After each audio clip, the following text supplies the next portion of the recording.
بودن با خاتم النبیین تصورش محتاجه تا برسه به تحققش معیت با امیرالمؤمنین. اصلا در فکر نمی گنجه معیت با سید الشهدا. یک ختم قرآن کنی هدیه کنی به سید الشهدا، با حسین ابن علی خواهی بود.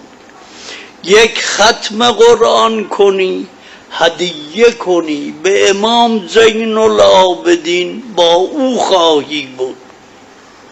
یک ختم قرآن کنی هدیه کنی به امام هشتم، با دیگران هم بگید همتون قرآن رو شروع کنید، هرچه می توانید بیشتر بهتر، همه را هدیه کنید به صاحب العصر و الزمان. برحمتك یا ارحم الراحمین و صلی الله علی محمد و آله